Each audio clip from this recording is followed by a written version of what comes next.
Hi everyone, how are we doing? Yes, you can probably tell straight away that this video is a little bit different. I am out on location, actually currently at probably the only quiet bit in Stansted Airport. I'm in an establishment that certain people look down on. I won't give it away. I will say it rhymes with Bletherspoons, and I'm going to just try and do a wee video here. A bit of this video will actually be something I recorded yesterday.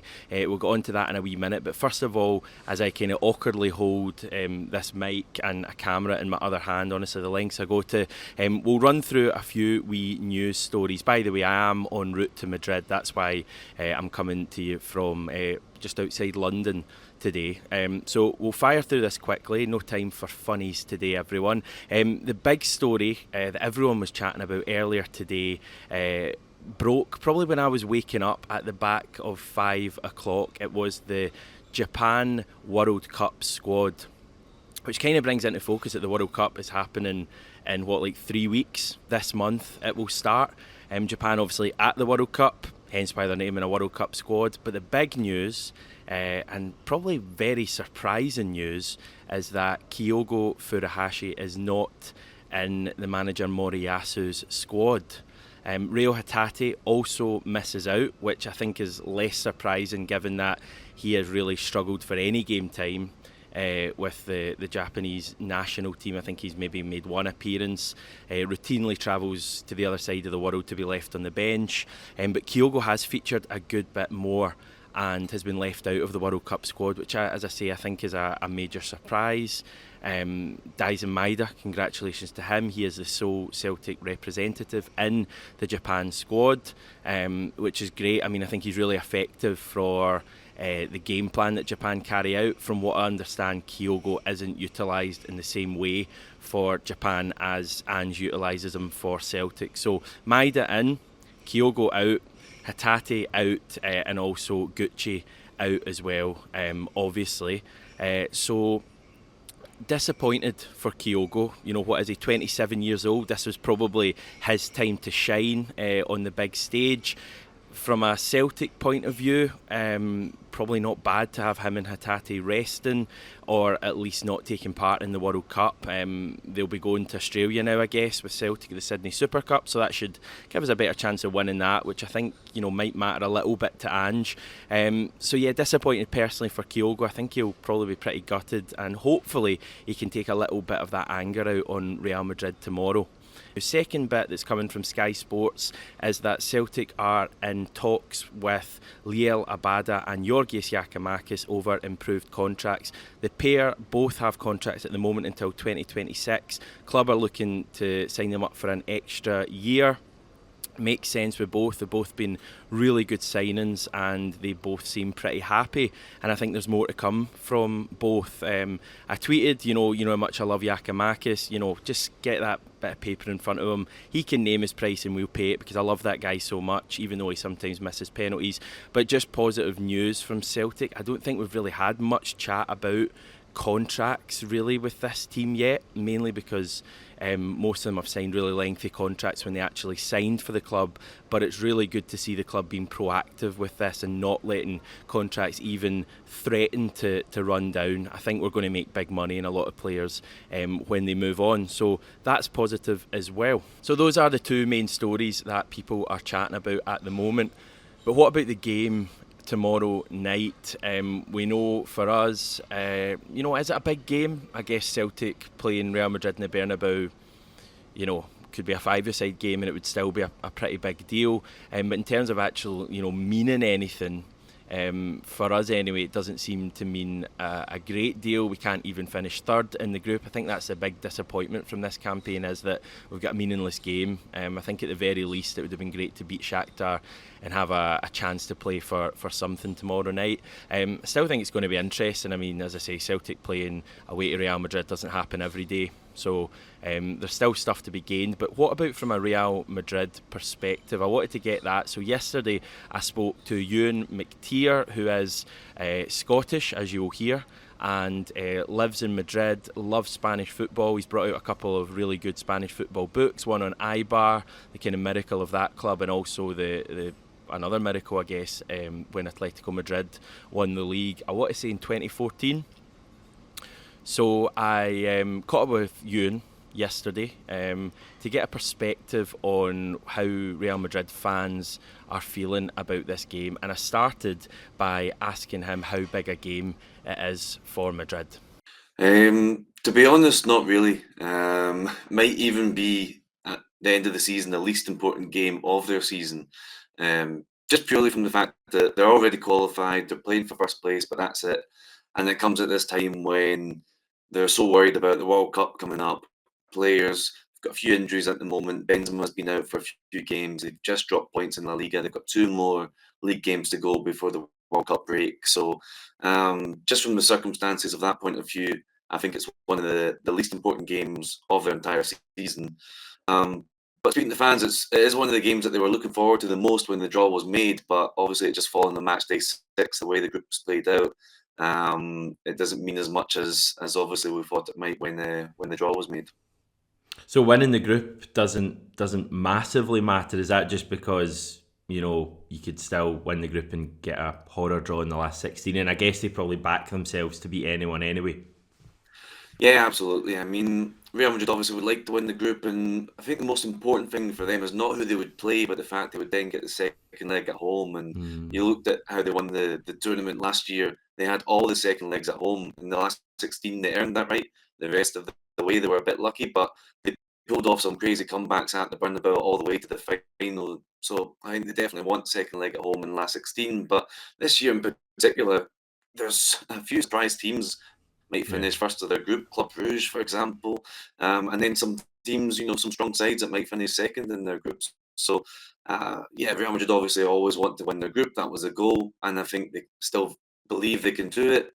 Leipzig might not even beat Shakhtar, but I think more important for them, they would maybe sacrifice coming second in this group if it means they stay fresh and can pick up 6 points from 6 in the 2 league games that they have left. Because if they do drop points against Celtic, probably won't matter at the end of the season. If they drop any points in the league, those points count as much in May as they will next week. Yeah, interesting. 1-1 draw with Girona yesterday. Dramatic end to that match. Are they struggling a little bit now, Real? Two games without a win? Yeah, I was at that one yesterday, and everybody was losing their minds in the Bernabeu at some of the refereeing calls, and maybe a dubious penalty, and then a couple other decisions they didn't like, even if they might have been correct.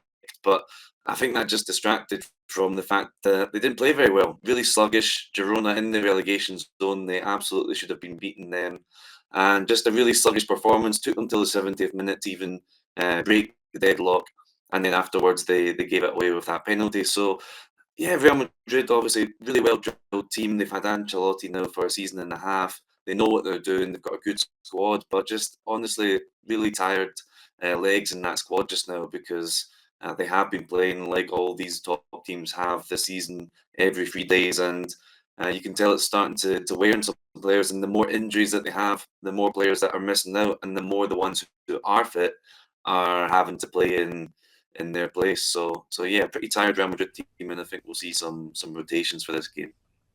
You're painting a kind of positive, optimistic picture here for There's us. a chance. There's a chance. Honestly, never a better You think chance. changes will be made to the team on Wednesday? Yeah, I think so. The one thing that maybe dispels that a little bit is their next La Liga game isn't until Monday. They have a rare Monday night game, so they do have some time between Wednesday and Monday for players to recover. Otherwise, if they'd had a normal Saturday or Sunday turnaround, I really do think they'd have swapped out half the team. With it being a Monday game, maybe some of the younger stars, Vinicius, Valverde, Rodrigo, they should be fit enough. But I think in defence there will be rotation. Some of the older guys, like exactly we saw against Leipzig last week when they lost that game. They rotated pretty much the entire back line. Carvajal got rested, Mondi got rested, Alaba got rested. I think these are the kind of rotations we'll see. Modric could be left out again. Obviously the oldest player in the squad. So yeah, definitely some rotations throughout the team. Maybe fewer rotations in attack because those guys are all quite young and they can cope with these kind of games. What about Karim Benzema? He hasn't played since the win over Elche. Is he likely to be back for Wednesday? Would they play him? Yeah, Benzema's an interesting case because he's technically not injured. Ancelotti kind of made that point ahead of the Girona game. Said Benzema's not injured; he just doesn't feel comfortable, and that comes after Ancelotti made a point earlier in the week saying he was asked about players who maybe want to take it easy before the World Cup, and he said, "Look, anyone that's worried about an injury should stay home and sit in the sofa and watch a good movie." And it seems Benzema might have kind of taken that a bit too literally because he didn't have an injury, but he was rested, sat out, not comfortable was the way they put it against Girona. And if he missed that game, which ended up being an important league game, 2 points dropped, I think if he missed that one, he's also going to sit out this one and maybe come back for the final two league games before the World Cup. So, yeah, probably no Benzema, which obviously, considering he's the Ballon d'Or winner, does make life a bit easier for that Celtic defence. Yeah, Vinicius, is he the main threat right now? It just seems, I've not watched too much of Real, but it seems that when you look at the scores every weekend, he's usually in with a goal, especially at the Bernabeu for some reason. He seems to have a great record. Is he the kind of main threat if he plays? Yeah, absolutely. In the absence of Benzema, so much goes through him. I think he was, really good in the first game against Celtic, but since then, actually, his form's dipped a little bit. He's one of these players that has played the most minutes of anybody in this squad. Doesn't get a rest. He was one of the ones that played against Leipzig last week, so I think he should be in line to start because Ancelotti doesn't seem to want to rest him. And but even though he's playing every minute, he does look a lot more tired. And again, one of those players that he's not maybe on the sofa, but maybe isn't throwing himself into challenges, throwing himself past defenders, because again, he would quite like to go to his first World Cup. So if he plays and starts, maybe a bit of a tame kind of Vinicius performance, but of course he has that burst that he can do something special at any moment, like he did against Girona when he popped up and got that goal that put them ahead. Yeah, definitely. In terms of Celtic fans going over to Madrid, you know the city well. Any advice, any things they should do, any things they shouldn't do? No, I mean, going to the game, I know a lot of Celtic fans have tickets in the home end because there was quite a lot available. Obviously, being an early kickoff. Number one, remember Yeah. the kickoff time. It's not a late kickoff. It's a Yeah. 6:45 local time kickoff. So keep that in mind. Get there early enough, and really do get there early enough to the stadium because the Bernabeu, as you'll see when you're inside, doing a massive reconstruction at the moment, going to make it the best stadium in the world, all that kind of thing. But it does mean a lot of different streets are closed off, and sometimes a bit like Hampden often is, you have to kind of walk.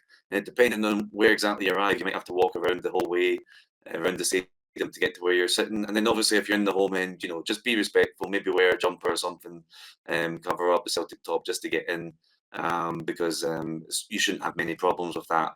But with every kind of European away game, especially the UEFA rules, they always look at that a bit more. But Real Madrid, it's an early kickoff. Shouldn't be too many Real Madrid fans, I don't think, either, just because people are at work. So yeah, it should be quite a nice atmosphere, early kickoff. A little bit of sun still at kickoff time. Should be fun. So yeah, big thanks to Ewan for giving up some time to chat to me yesterday. And some interesting takeaways there. I think the fact he's talking about it maybe not being that big a game for Real Madrid surprised me. I felt them going for top spot would be big. Maybe not. Maybe they will rest some players tomorrow. Not a bad thing for us. And equally, when he's talking about the crowd maybe not being massive either, albeit that's probably more down to the kick-off time and them still being at work.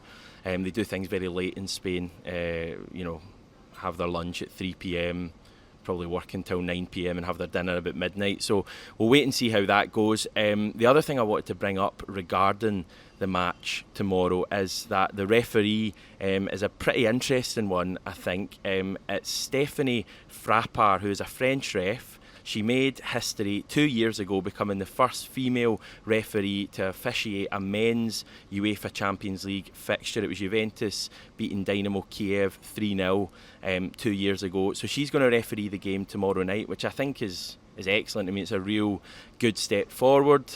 And hopefully she has a great game and hopefully gives Celtic a few penalties. So I just wanted to mention that.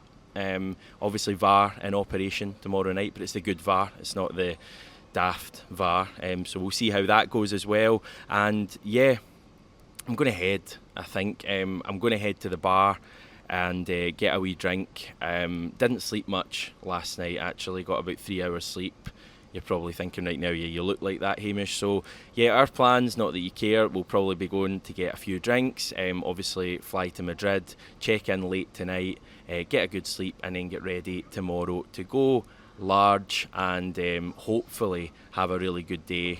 Never been to Madrid before, so looking forward to it. Obviously can't wait to see what the Bernabeu is like, and seeing Celtic at the Bernabeu is going to be pretty special, I think. So hopefully we can get some sort of a positive result and really finish this Champions League campaign and with something. I think there's been bits to take away. It'd be amazing if we could get a really good performance at the very least tomorrow night, and play our stuff and maybe surprise Real Madrid a little bit. So I'll leave it there for now. I'll be back with something after the game tomorrow night. Not exactly sure what that will be, but we'll kind of leave that hanging in the air for now. If you're in Madrid and you bump into me, say hi. Enjoy yourself. If you're at home, equally, enjoy the game tomorrow night. Celtic playing Real Madrid at the Bernabeu is pretty special. We'll chat to you after the game, everyone. Thanks.